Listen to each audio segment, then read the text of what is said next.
Hey guys, back with another video all about effective volume, and essentially I'm going to give you a strategy here, how to maximise your effective volume and minimise junk volume.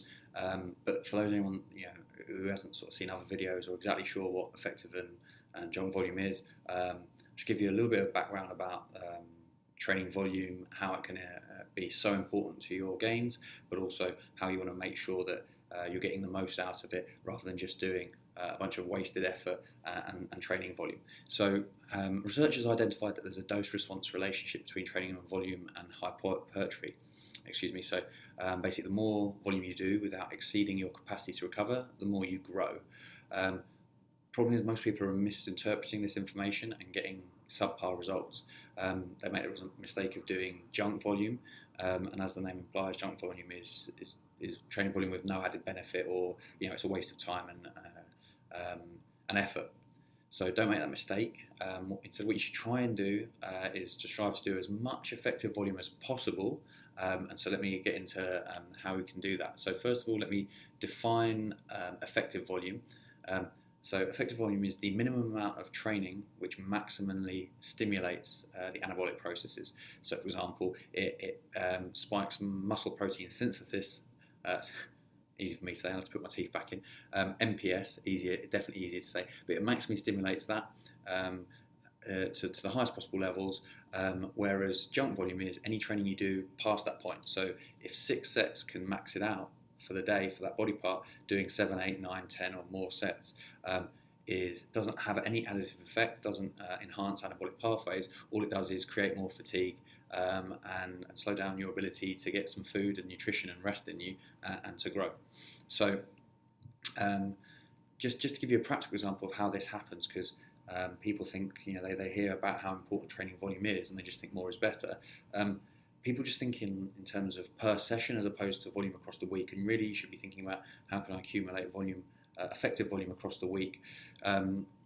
So people have, tend to have a training schedule or a body part split, whether it be they do chest and back on one day and legs on another, or if they do upper lower split, whatever way they do it, they just throw in some more sets on top of those that training schedule they always have in place.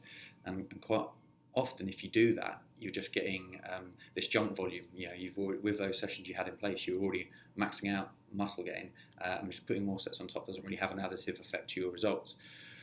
So just on that point, actually, Wernbon did a study, I believe it's 2007 now, I forget the exact date, but it's a hugely influential paper and has been widely cited, and I've covered it in different articles. But one of the key things they found was there was actually an upper limit to how much muscle growth you can stimulate from one session.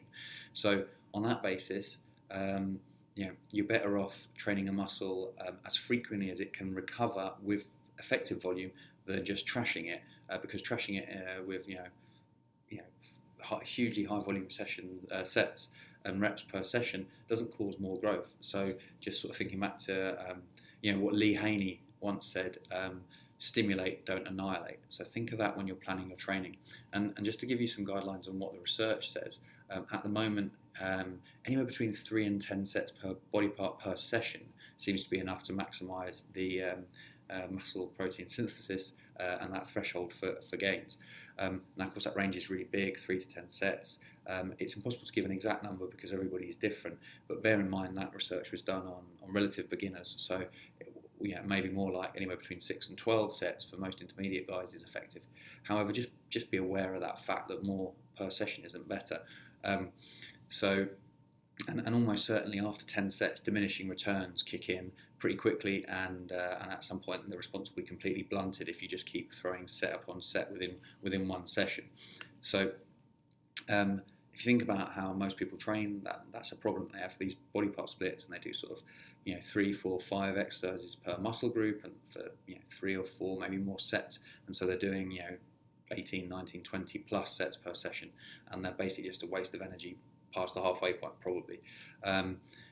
And actually that might actually make your results worse because you are so fatigued, your muscles are so beat up, they take longer to recover. So whereas you might have been able to train it 48 hours later, now you might have to wait 72, 96 hours to train it. And so you're missing growth opportunities doing that.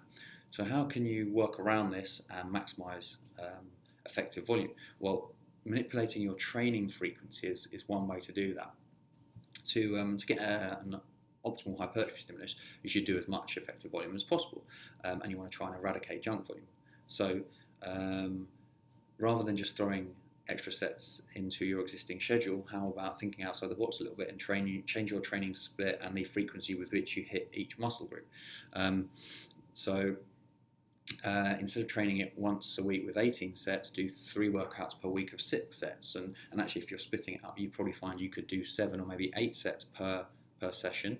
And that actually across the course of the week really jumps your volume up. So rather than if you do 18 sets in one day, but then you change to 3 sets of 8, or 3 sessions per week doing 8 sets, that's 24 sets. So your total weekly volume is 24 sets versus 18. What do you think is going to get you more results, especially what we know about volume contributing to hypertrophy? The latter is probably a far better option. And just to sort of really highlight that point, if you train a muscle once per week, you give it 52 growth stimuluses or growth opportunities per year. If you train 3 times a week, you get 156 muscle building stimuli. I mean, what do you think is going to be better? More than likely for most people, that second option, where you get 3 times the amount of effective volume essentially. So by doing this, you avoid junk volume, and that's great for the muscle group you're working, but also for all the other muscles, because you generate less fatigue, and as a result, you have more energy and focus to hit that muscle and other body parts. So your quality of training goes above, or goes higher. And if you completely annihilate a body part like you do in the classic bro splits, there's local and systemic consequences. So if you're training your chest, obviously there's a lot of fatigue generated at the chest, which means throughout the session that quality of work probably drops off just because it's so fatigued. Another reason why the high number of sets you do is probably junk. But also there's systemic consequences, as in the overall fatigue you generate. I mean, whilst the muscle that's working, your energy levels drop with that, and so your ability to train other muscle groups is compromised. So the muscle you train first in the session will obviously get much better results, and the stuff second, it's probably not going to get as good results as it could do. So what you want to do is try and structure your training so that you get in, you stimulate the muscle to maximise the anabolic pathways, and then you get out, or you move on to a different muscle group. But sort of pieces of this jigsaw together.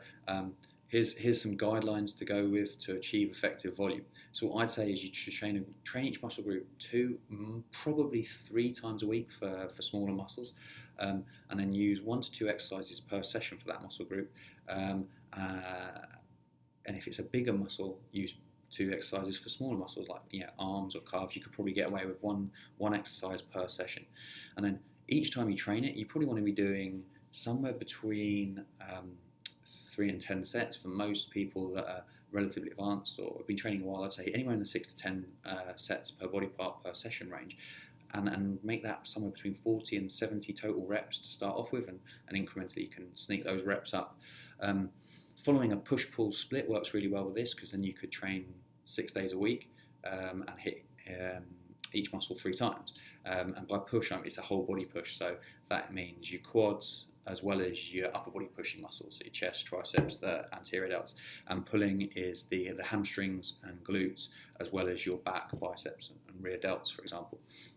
And if you do that, you can train them every 48 hours, which is about how long muscle protein synthesis is elevated in someone who's relatively trained. It's the upper limit. So you're matching that time curve. If you provide a stimulus, your body adapts. Just as dropping off, you do it again, and sort of a pulsatile fashion across the course of the week.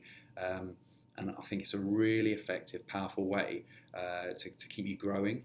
Make sure all the work you do in the gym gets a return. You get a return on investment. Otherwise, you're doing a lot of effort, doing the other splits. There's no doubt. I'm not saying that they're easy. They're brutal, hard sessions, the other splits, but you're not getting the return on investment you deserve. So it's just a waste. So save yourself that frustration of that wasted time and effort, and sort of set yourself up with a slightly smarter training plan, and use frequency to be your friend to help you achieve as much training volume as possible across the week, not just thinking on a per session basis. All right, guys. I hope that helps. Got any questions? Drop a comment below, or send me an email if you've got some in-depth questions at tom@flatwhitesfreeweights.com, and I'll be happy to get back to you and hopefully help out. Cheers.